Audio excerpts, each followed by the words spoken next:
Welcome, guys. Welcome to our compliance conversations hosted by Ilsa and Spot On Insurance. That's the podcast, Spot On Insurance.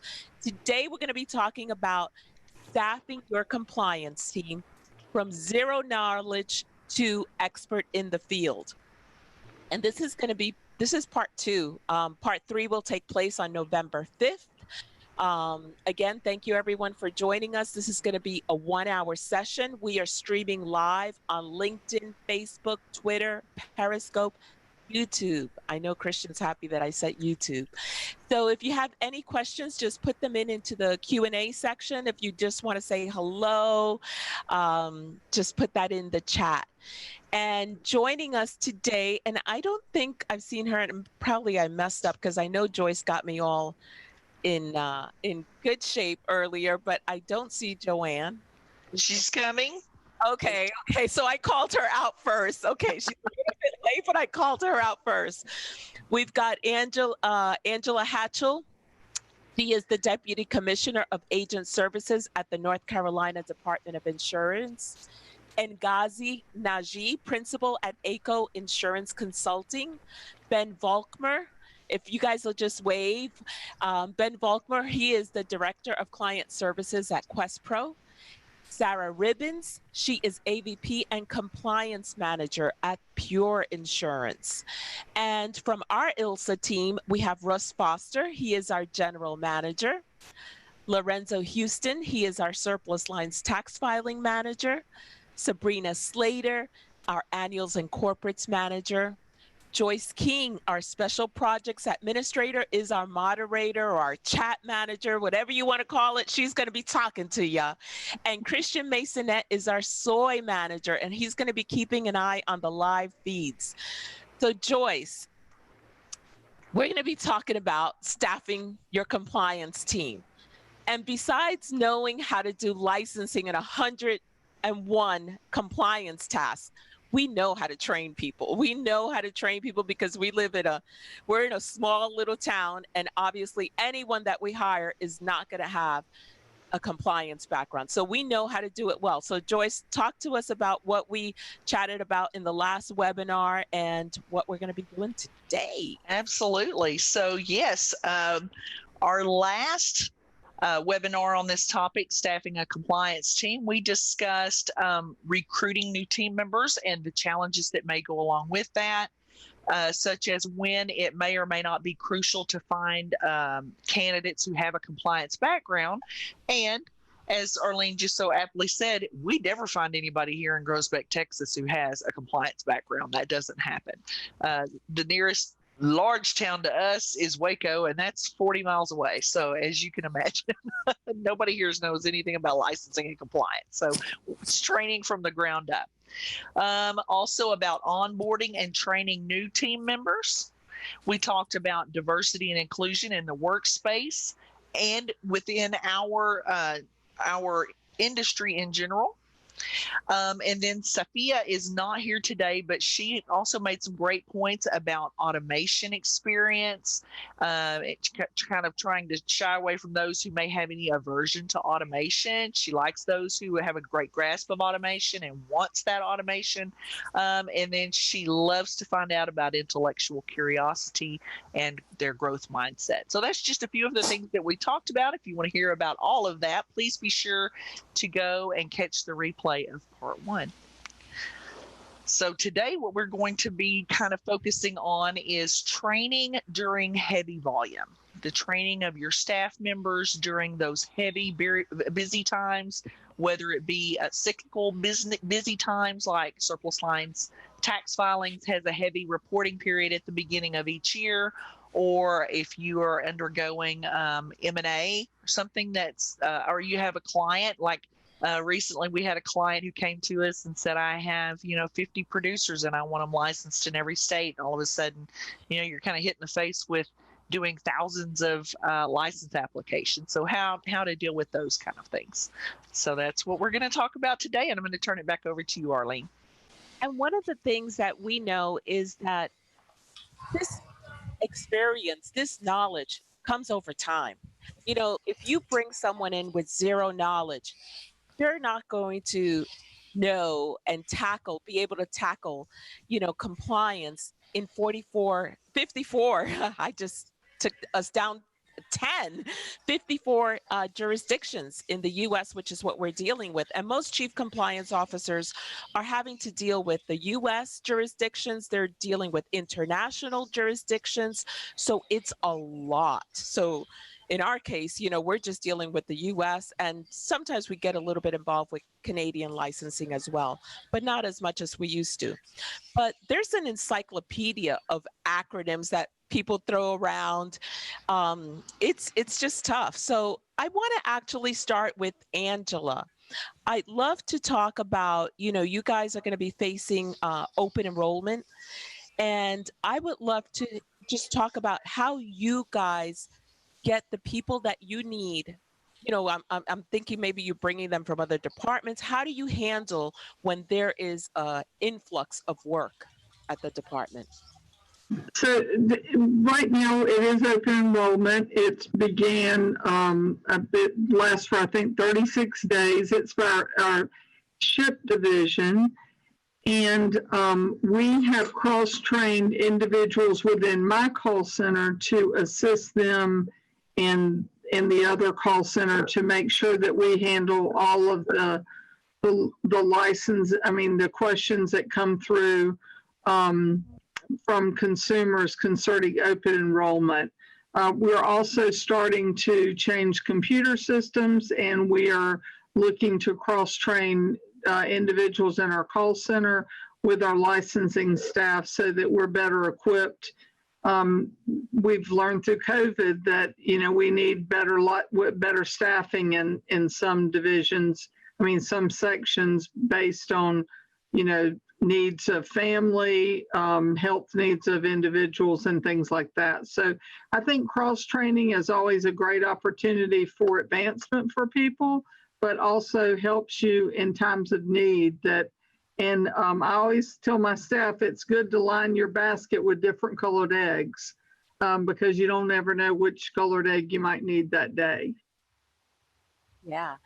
So the folks that you have cross-trained, so do you typically just hit them up like those are the people that you normally go to during busy times? Actually, this time we asked for volunteers because I think probably the person that's going to learn the quickest and the fastest and is going to have the most invested is those that choose to learn and expand.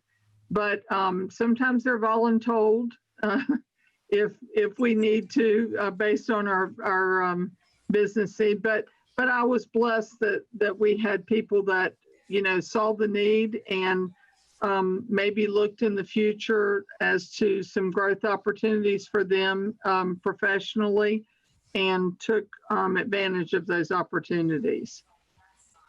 Yeah, I think, one of the things also that, COVID-19 has taught us is that you can't take anything for granted, right? And I've had lots of messages from people that reach out to me, hey, I lost my job during this time. They're obviously in the insurance area and just wanting to get some direction as to where they can go. But now more than ever, it's so important to really expand your knowledge, like either by listening to podcasts, taking online courses. It's so important to just be able to pivot during these times, right? Like you don't know what's going to happen. So the more that you know, then you could just pivot, get another job, get whatever the situation may be. So I think that's definitely one of the things that, COVID-19 has taught us. And Ngozi, now I want to bring you into the conversation. Last webinar that we had, you talked about obviously your role is to bring diversity to corporations. And I know that there's a lot of big companies right now that are reaching out to you and that they are really, doubling down on their efforts, right? Or just saying, our programs were weak. This is what we need to do. And I'm curious as to whether this is something that you've even thought of, like a training for people that might help during heavy times? Like there might be companies that are looking to get people. So talk to us a little bit about that. No, I think that's very key. I mean, we're talking about COVID and the pivoting and what has happened and what's changed. And so you have a lot of employees still being hired, right? Even though some companies have had to kind of do some holds around hiring and whatnot, and also had to furlough some employees. But there are still companies still hiring. And so, the challenge becomes when they come into these environments, right, different from what they're used to, like how do you set them up for success?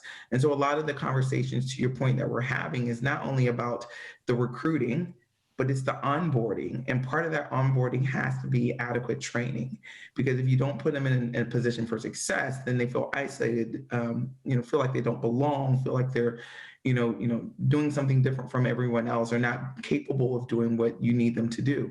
And so with that being said, we talk about how to revamp, training programs. What do they look like? What do they need to look like? And how do you make them more acceptable to people that, might be different, and whatever demographic that might look like. And so all training cannot necessarily be the same, because all people aren't the same. And so just making sure you're taking that into consideration, even if it's, looking at the medium in which you train, whether it's virtually, whether it's, everything's virtual now, but, before COVID, whether it was, on the job training versus, doing it at your desk versus going into a training session where you have a teacher in a classroom, whatever that might look like, understanding that people learn differently as well. And I think that's really key around retention. The more you train, the more you offer that support and resources, the more people, your employees, are going to stay, because now they feel that you're vested in them. You find them valuable enough to give them these resources and support them through whatever, busy time and change and pivot, for your business, whether it's, new operations, whatever the case might be.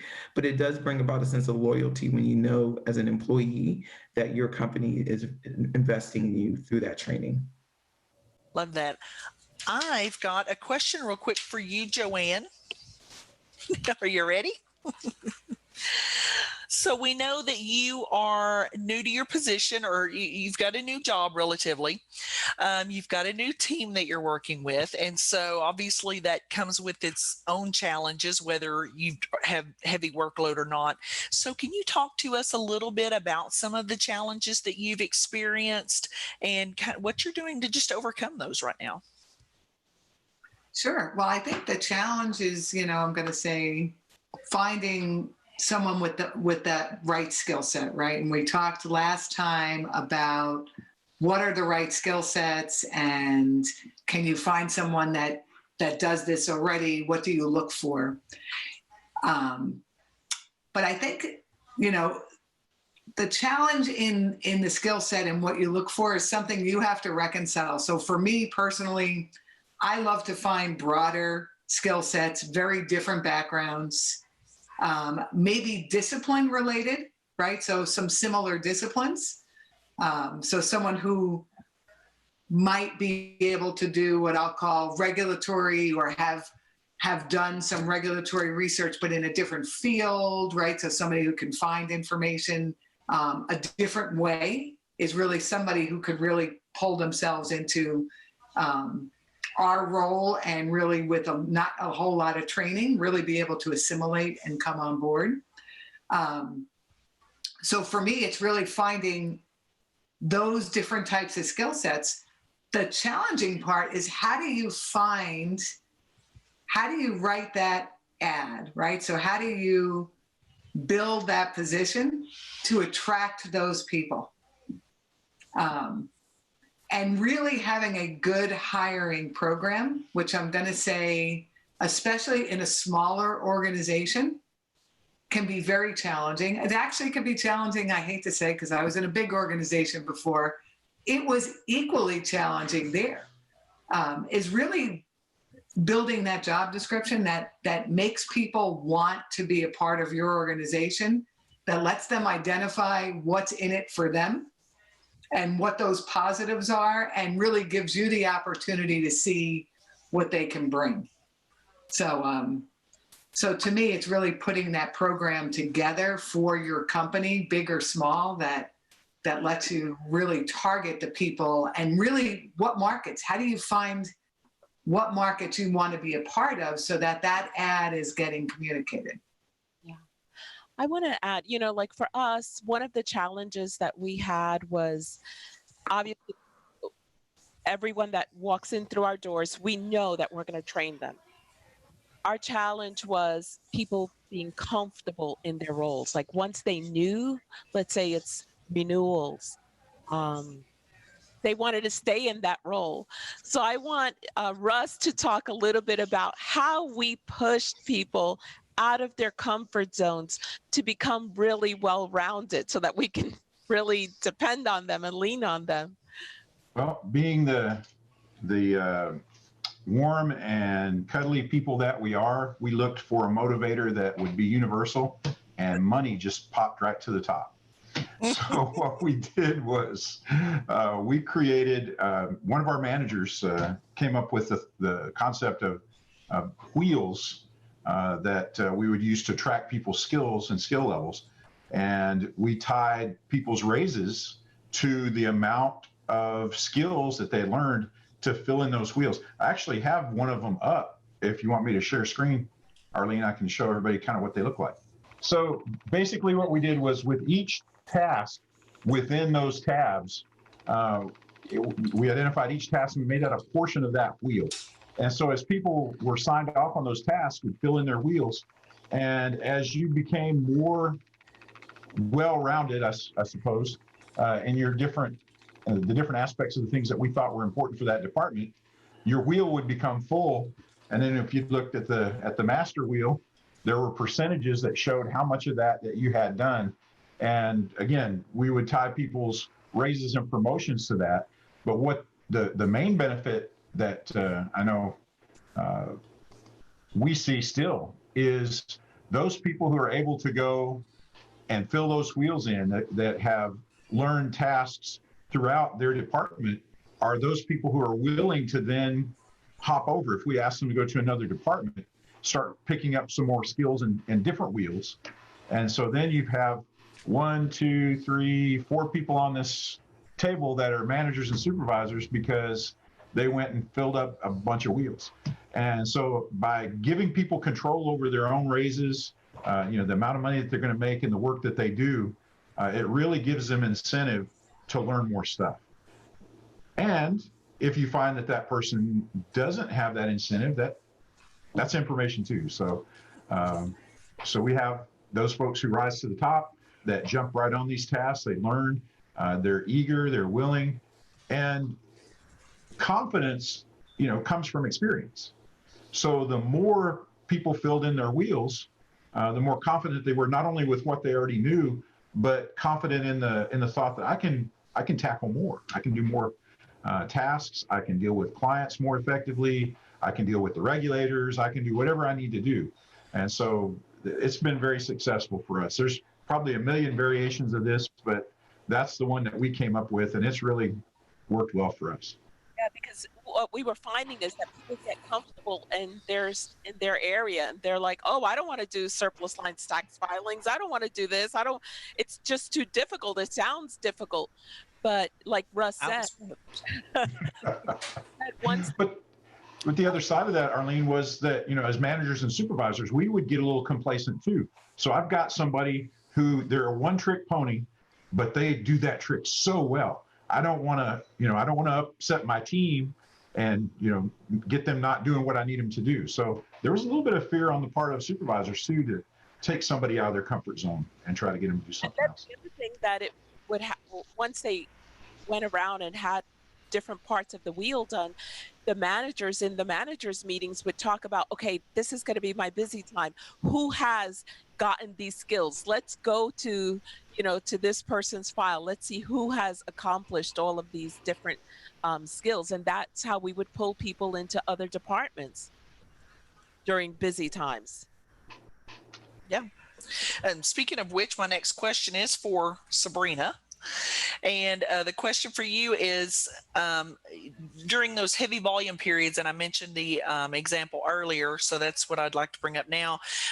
For example, we have a client that comes to us with 30 new producers who need licenses in 50 states plus DC. So that's over 1,500 licenses, and they always need them in a hurry. Nobody ever says take your time, never.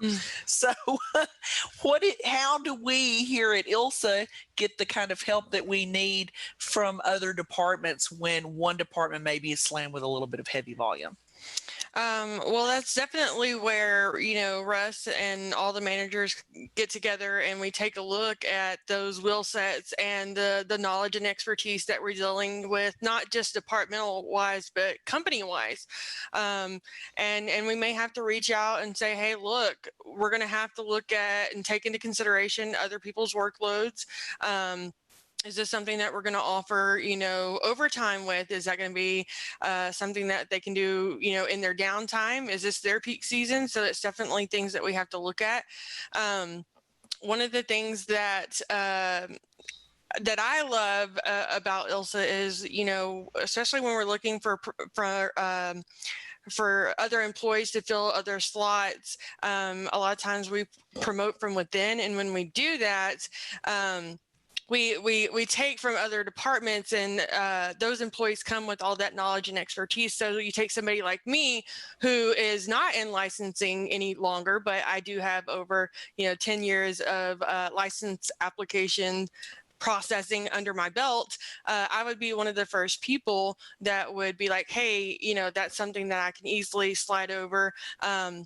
And I'm not the only one in my department that can do that. My supervisor and my team leader and a couple of my other producers have that ability too. So I can identify that. I can go to Christy, who's the manager of licensing, and say, hey, look, all three of us, we've been there, we've done that. Give us the crash course, the refresher course, and get us set up, and we can start knocking out those applications. So that's what I love about that. Which is why the cross-training is just so essential. Yes, for sure. With everything that's going on with gig economies, I'm thinking there should be a pool of people that are already skilled, in compliance tasks that companies, when they have their busy times, they can go to that pool and say, hey, you want to work, do a side hustle for us. What do you guys think about that? Sarah, what do you think about that? Joanne, Angela? In theory, it's probably a great idea. The question is how much of the skill set in that gig economy carries over into what we need. We, at my former company, which was also a big company like Joanne's, there were some executive assistants that were a little bit underused during COVID. And so they got cross-trained and had to do some data entry for some of our key placement, sort of data. I love the idea that you all have, or the practice that you have with those wheels. That is so cool. What a great way to tie performance to compensation, which also has a tendency to not happen in bigger companies. So you set goals, and you can either not meet or exceed, and you ask your manager, what does it look like when I exceed that goal? And they say, I don't know, but I'll know it when I see it. And it doesn't really help you figure out how to really go after what you want to do when your manager will know it when he sees it.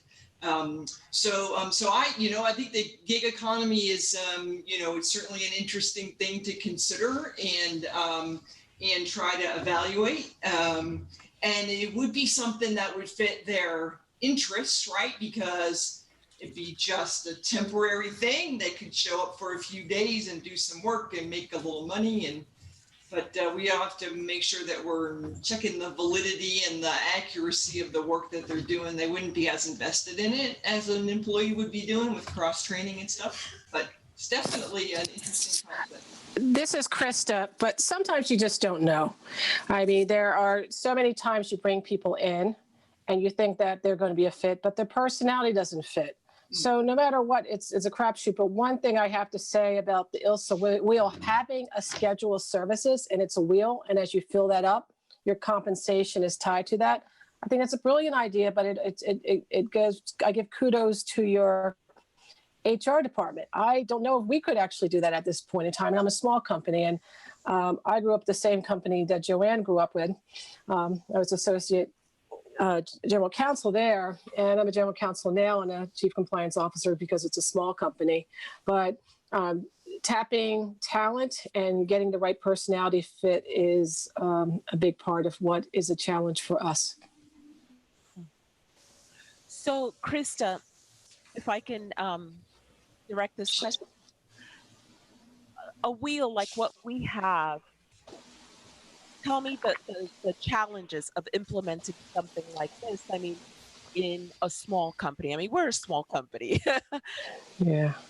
Okay. So when I came, I had suggestions at first, and people would say, that's a big company thing, Krista, even though it wasn't. And I think part of it is educating people, like, how do you make this accessible so they're not afraid of it? And so with our new HR director, I plan on talking to her about this because she's a very creative person. She started she used to be the PIO, the Public Information Officer for the New Mexico Department of Insurance.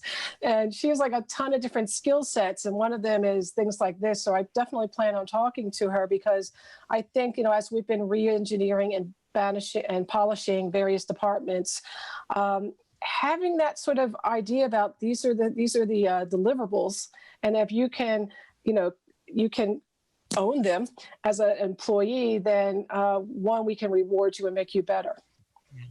It worked. It worked really well. I mean, yeah. Sometimes, the stuff that our team comes up with is just incredible, but it was like, how do we incentivize our people to get out of those comfort zones? And then in the long run, obviously they end up making more money, but they become empowered and they feel like, I can move in any department. I have job security.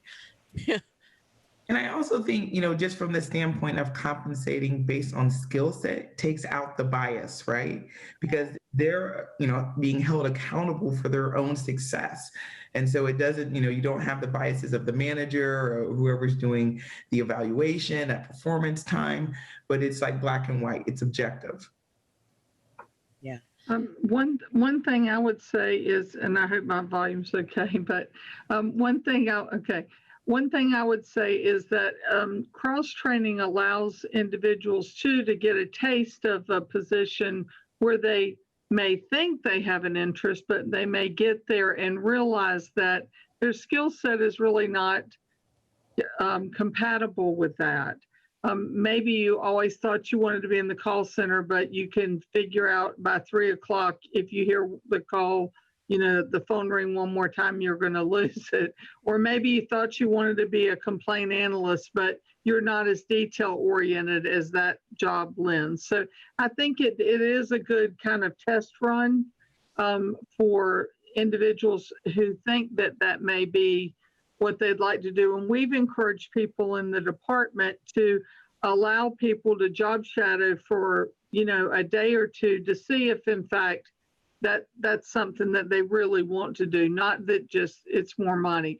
Plus the department, we're the state government, we get what the legislature gives us. So we have a really hard time in that respect. So it has to be something where people can see a progression and they could see a career development for them in lieu of money. Now, I do have the people that have volunteered this year, and they will be given exceeds in that respect because they did volunteer and they've taken on new skill sets. But if a job comes open in that division, that might be of assistance to them. So you have to really sell it here.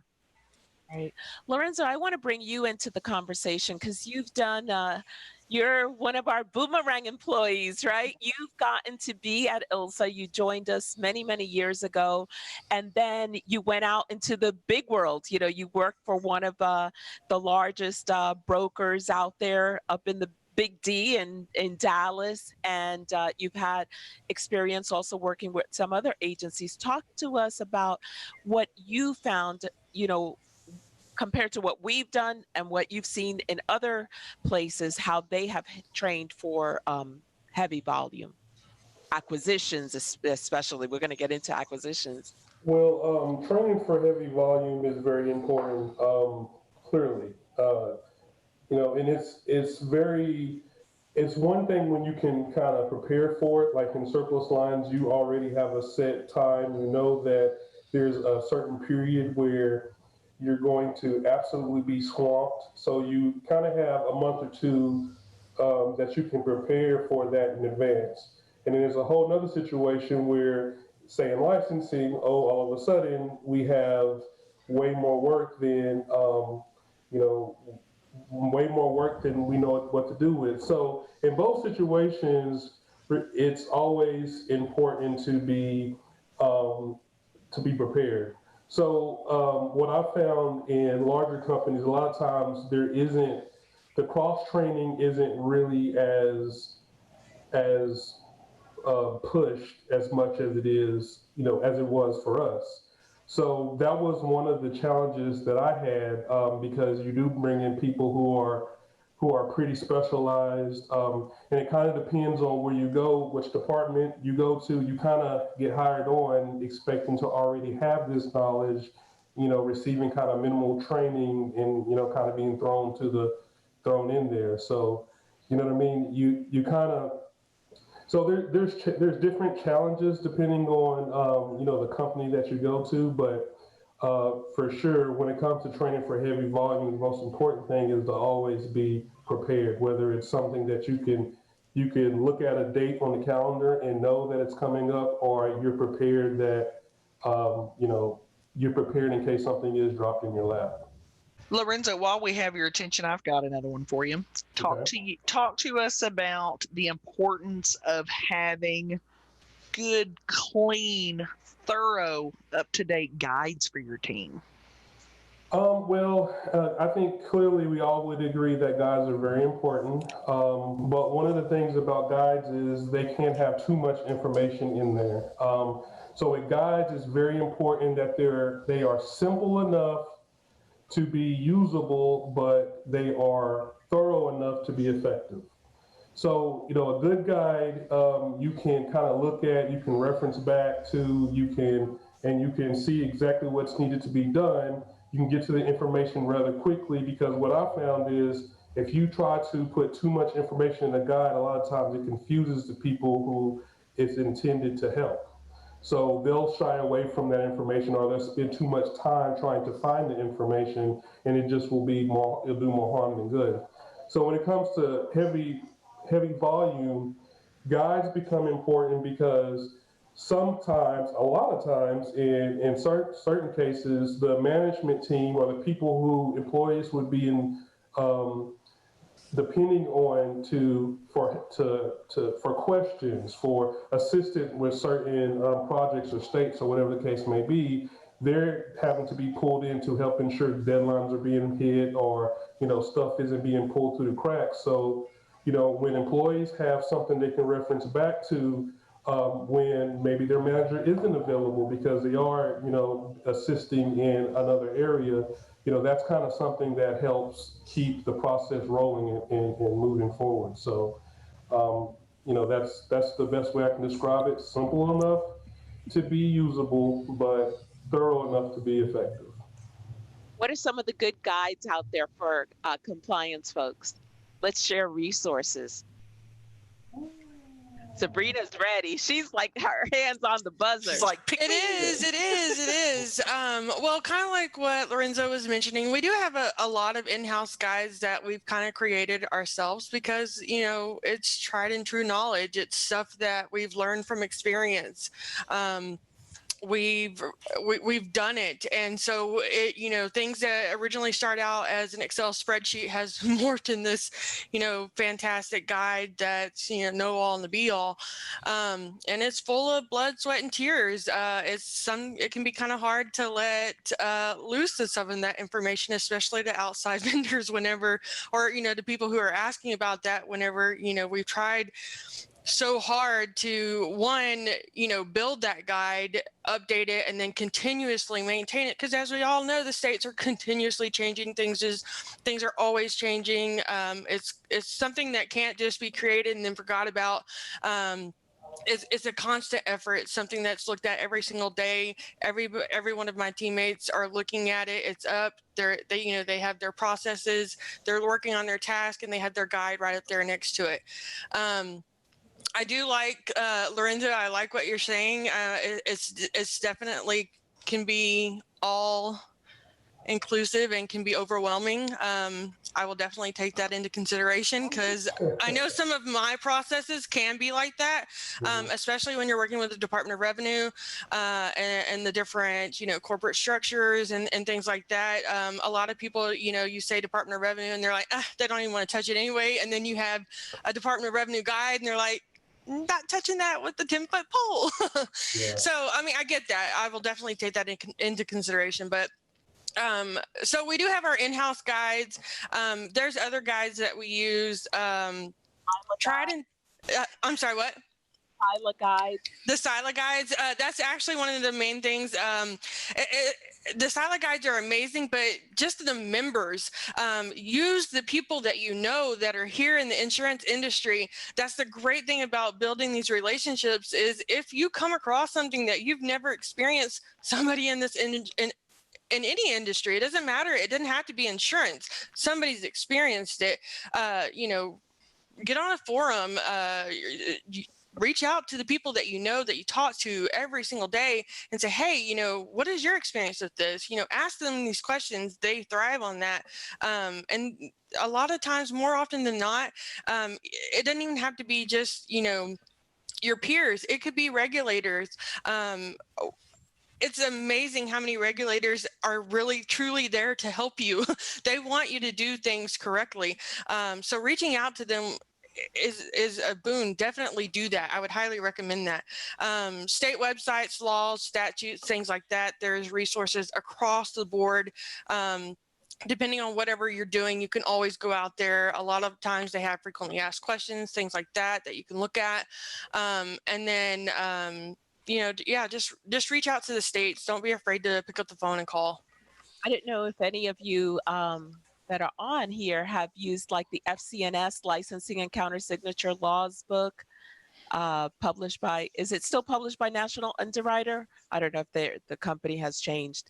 That used to be like our Bible. Krista, have you used that? I have used that. Those are great books. I mean, it just saves so much time. I mean, I combined that with some law firm publications, but the FCNS is a great publication. Yes. Is that the green licensing and surplus line? I love, yeah, that is definitely that. And then the, I got to give it to SILA on the adjuster guides. Definitely one of the best adjuster guides I've ever seen. Yeah, and I want to add to that as well, because I think a lot of times when we think of guides, we think of an Excel spreadsheet or some type of publication that has a lot of information that's listed in one place. But you know, you think about it when you're going on a tour somewhere, the person who is showing you where to go, they are guides too. So like people can be guides. If they're your resource, different tools can be guides if they're your resource. And you know, shameless plug, like we did develop a surplus lines tax tool called PAT that kind of helps guide people to calculate their surplus line taxes and, you know, get that into information that can be implemented or imported into their deck page. So it's just kind of something that simplifies the process. But to me, all of that stuff in combination is kind of what I would consider guides. You know what I mean? It's not just something that is an Excel-based, a web-based data. You know what I mean? Like it's a tool or a resource that kind of helps you get the information that you need easily and effectively. So Joyce, we talked a little bit about, that's a great point, Lorenzo, thank you. Joyce, we talked a little bit about mergers and acquisitions. Talk to us, or, about some of the things that we advise our clients to do when they're having, everyone knows the insurance industry, like even COVID-19 hasn't stopped the M&A process, so talk to us a little bit about what we tell our clients, how they should prepare for all of these acquisitions. Sure. And we have quite a few clients who acquire. We also have clients who end up leaving us because they were acquired. So there has to be advisement on both sides. And really, whether you're talking to the buyer or the seller, the main thing that we always kind of push is do some sort of compliance review. And what we mean by that is, if your entity and your designated producers are licensed in these states, you need to go and check that one-for-one status. And so I'm getting a little bit away from licensing for the rest of you, sorry. Go check that one-to-one status with the Secretary of State, the Department of Revenue. Where is that entity that's being acquired appropriately registered? There are some states, obviously, the Department of Revenue forces the registration on you, so there's no getting around it. And then in other states, that's definitely a conversation to be had with your legal counsel. I know what ILSA advises, and we follow the statutes and everything that we read, and we find where there are loopholes or there are exemptions for insurance carriers, but not so much for insurance agencies. And then, so in cases like that, we do get a little bit of pushback maybe from a client who doesn't see the need for a registration. But, I would always encourage them to go check out the statutes and see what the statutes say, see what those exemptions, exactly how it reads, and can you apply that to the way that you do business. So I'll get off that soapbox for just a moment. But so what we do is we advise a compliance review, that is checking the status of the Secretary of State registrations and the corresponding Department of Revenue registrations. Are all of the reports up to date? So at the Secretary of State, you have to do annual returns. At the Department of Revenue, you have to do corporate tax filings. And usually every year, one or the other is going to, or both are going to require something. So is all of that up to date? Are all of your minimum taxes paid and up to date? And if not, then what you'll see from those Secretary of State offices are a revoked status. You'll have revocations, you'll have forfeitures, you'll have involuntary dissolutions by the Secretary of State office. And those kind of statuses are reported in many cases to D&B, Dun & Bradstreet. So if somebody's pulling a report on an entity they want to acquire, they're going to see those kind of forfeited statuses and revoked statuses. And quite frankly, to a buyer, that maybe that doesn't speak very well of the management of the company that they're looking to acquire. So I'm just going to stop you there for a minute. Yeah. Joyce and Joanne did an excellent podcast for us that's going to be airing November 3rd. That's like going into the weeds of that on all of the tasks that have to be done during acquisitions. So we got all into that. But one of the things that I want to drive home a point is oftentimes the compliance specialist or the compliance and Krista might correct me if I'm wrong, but a lot of times they're not brought into the discussions of the acquisitions that's going to take place, right? Like they're left out. Yeah. November. They're told after the fact. They're told after the fact, and then they're catching up. That's a fact. Yeah. They're told now, go figure it out.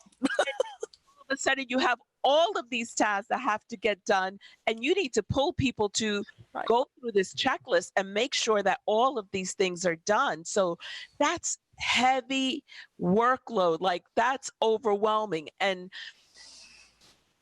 senior management, the C-suite has got to bring in the compliance specialists, the compliance officers into these discussions when there are acquisitions that are about to be done, and there should be compliance reviews that are done. That's true. I mean, we had an acquisition. Go ahead, Krista. Oh, exactly. We had this one guy who said, "Oh, we can't tell this is on a senior level," and I said, "These acquisitions live or fail based on how they can integrate with the company. And there's nothing worse than completing a significant acquisition and then you find it's not a fit or it doesn't work, because conceptually at 100,000 feet it was brilliant, but on the ground level it doesn't work." And I was just talking about the Secretary of State and Department of Revenue side. Joanne, would love for you to kind of talk about what we talked about on the podcast the other day. You really kind of went into a little bit deeper dive about what's needed on the licensing side to keep the sort of those peripheral tasks up to date.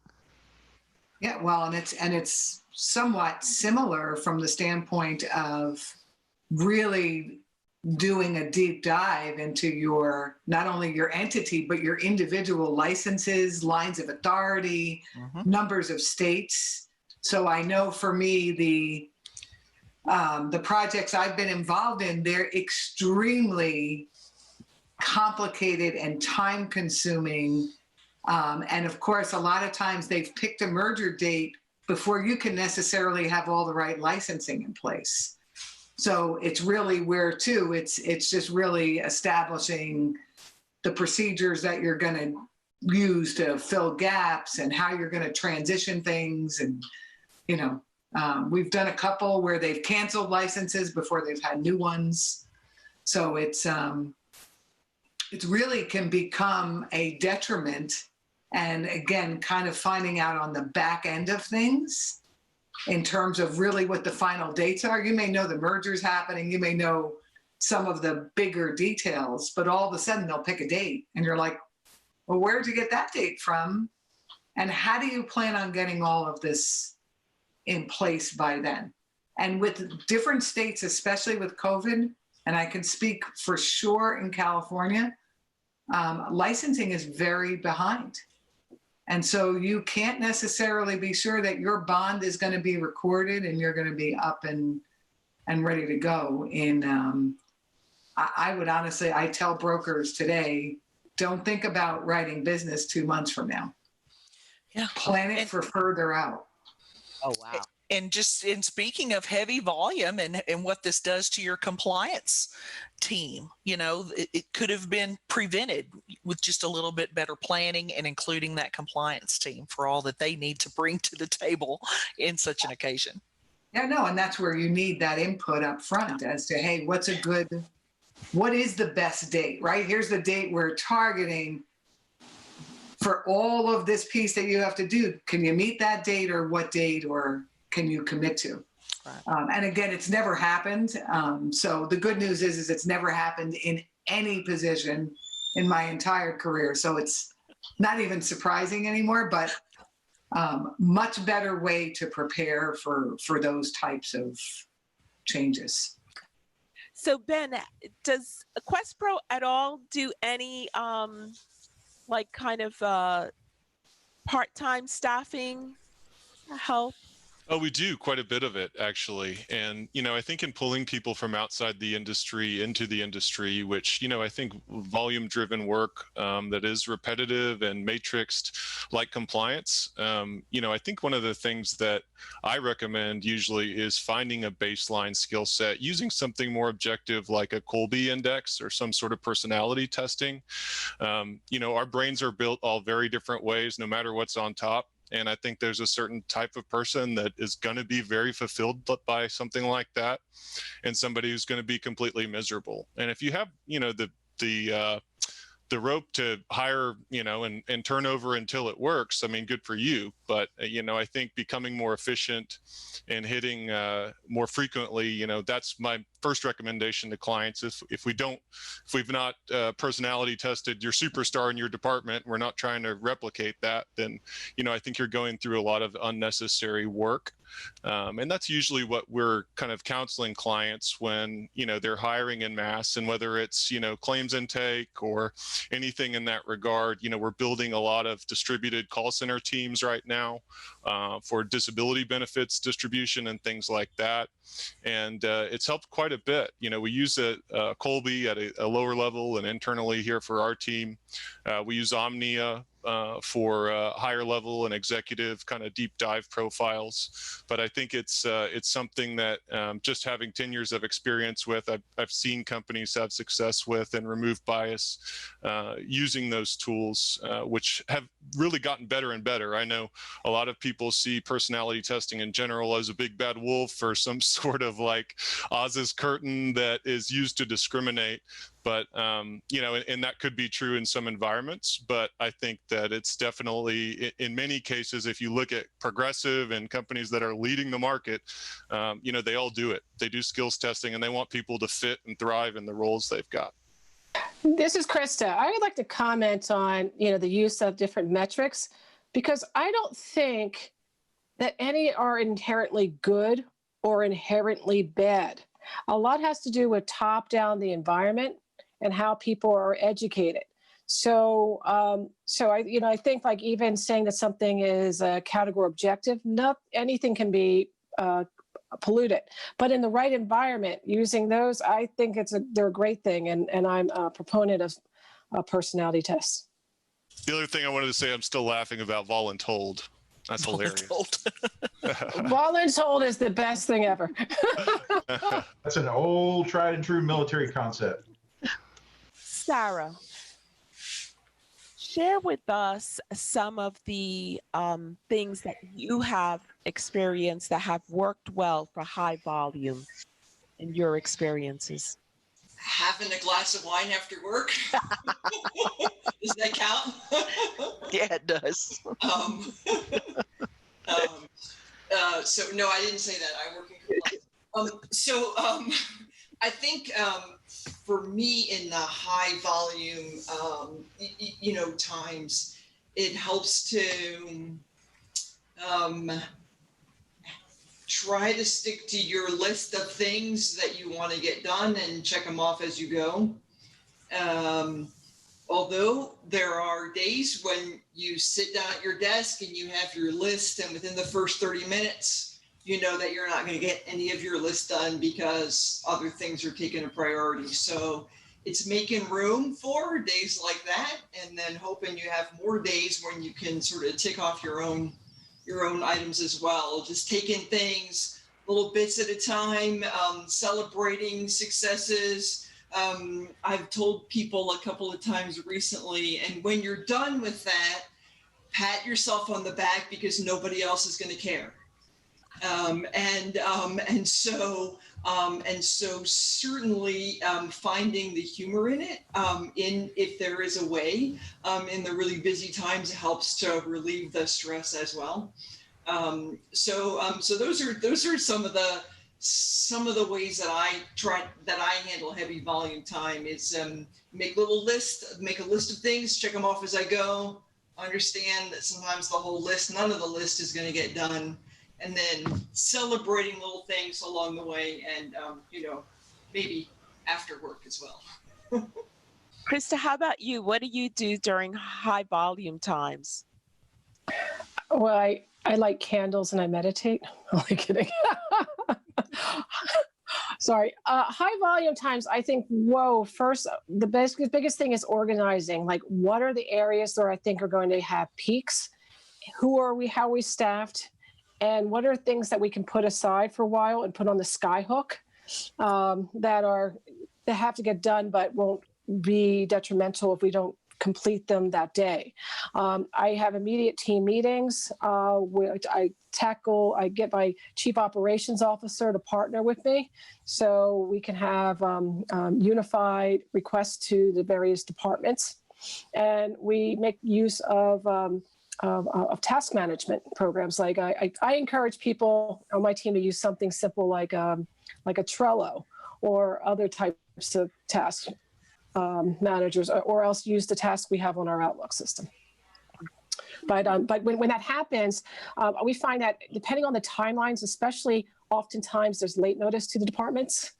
And sometimes I've been guilty of this myself because I haven't realized the impact But we try to we're trying to be very granular, and the chief operation officer actually has daily meetings. I can't attend them all, but at least try to come a couple times a week, 1 or 2 times. If I'm able to, during a peak time, if there's an acquisition or something extreme happening, it could be litigation, then daily attendance with granular listing of what people need to get done. Something I haven't heard anyone say, I don't think, and if you said it, I apologize, I wasn't paying attention, but outsourcing. What are thoughts on outsourcing? For just certain tasks. Yeah. We at the department, we outsourced licensing to a third-party vendor, and they send us the things that are not clean applications. And we also outsourced our continuing education piece, and we have just, if it's something that is an outlier, then that comes, we have one person that now does it. So that's been successful for us. We also do an action plan at the beginning of every year that says what tasks are going to be coming due and what staffing we think is going to be needed. That way we can make sure everybody's cross-trained ahead of time. We can make sure that we have the correct staffing, look at absences, people asking for vacation and things like that. But trying to get rid of the things that you can, eat first and get rid of, then that's fine. But it helps them plan. I think planning ahead, if you know that it's coming, is vital. That's a great point. And I know here, you mentioned people wanting to take vacation. A lot of people want to cash in that vacation during the holidays, Thanksgiving and Christmas and stuff like that. So I know that we do a lot of priority rearranging kind of around that time so that we can make sure all of the tasks are well taken care of before you start letting, kind of a slew of people be able to take off at the same time. And fortunately for us too, though, things do slow down right there. A lot of the states don't have due dates right exactly in that November, December period. So that does help too. Yeah. And we're looking at, because we're, I'm going to say, a small organization with a lot of growing pains in terms of different programs we want to build out and things that we want to be able to offer to the members. And so essentially what I've been working on for our larger group is, what does that calendar look like? And what does it really mean, right? So I think that's the piece where when you're in a phase of growing too, it's actually admitting that maybe a little extra help. So you can't just keep staffing and staffing and staffing. So can we figure out how to use some outsourcing as an opportunity to help us through a growing pain? Because maybe we're in the process of hiring. I know there's a bunch of our departments that are all trying to fill an open position or two. And again, that person will need some training and some time to come on board. And how do you fill the gap in between? Can you, when we're in a position of being there for the membership across the state, how do you make sure that you have everything covered during the times where, again, you're building up or trying to train a new resource? So I've kind of proposed that on our end. And I think that's where, again, we're going to try and look a good 6 to 8 months out at what does the plan really look like and how realistic is it that we can accomplish it with the current team? I think one thing is asking for help and offering help, because you'll find if you offer help, the next time you ask for it, they'll reciprocate. But also, one thing that drives me crazy is if something's due on Friday, I try to get it done on Wednesday, but I have people that wait till Thursday at 5 to have it done. That drives me crazy. So prioritizing, I think someone had mentioned, having tasks and saying, okay, that's due on Wednesday, but let's mark it off so that in case something comes up, we can meet that goal. One thing I'm learning, I just moved kind of to a new position here at ILSA, but the position is to work with developers for some new tools that we are planning to roll out here in certain automations. And on the subject of outsourcing, my partner and I, Brian, we were on a call the other day with a couple of developers that we're working with, and it became painfully obvious to me that this is going to take a good bit longer than I actually thought because of the entire learning curve for our developers. And we sat on, it was last week, we sat on a 3-hour long call with the developers in which I spent just about the entire time talking, and y'all know I like to do that, so that was easy for me. But I was taking them through our quoting process because we want to automate this stuff. I took them through our quoting process and where this information lives. And by the way, we're going to need this guide. And it seemed like at every juncture I was saying, oh yes, and to complicate matters more, if this is factored in, then this over here is going to happen. And so the outsourcing can be awesome, but at the same time, you do have to kind of train your people to do what you do. And we're in such a little niche area that is pretty hard to do. I think a takeaway from that is like when you're going into a relationship like that you're outsourcing, is maybe ask that developer or Ngozi, if you're filling a spot, for someone and that's temporary, let's say, I don't know if you will ever do this, but it's kind of like put them through a little crash course first, right? Like, so have the developer learn all about us beforehand, before you have to spend 3 hours teaching them everything, right?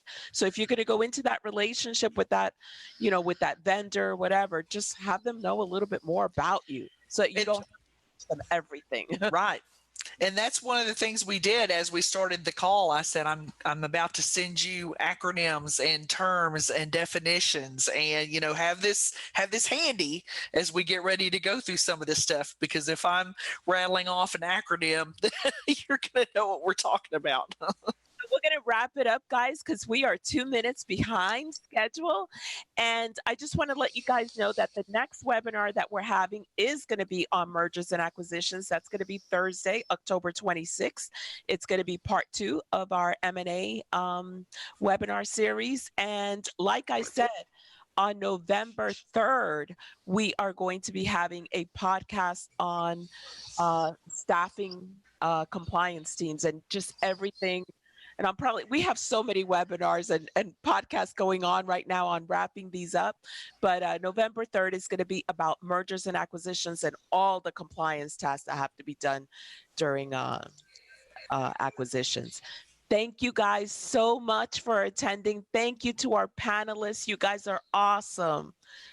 So awesome. Thank you guys. Have a great afternoon. Bye. Bye-bye. Bye.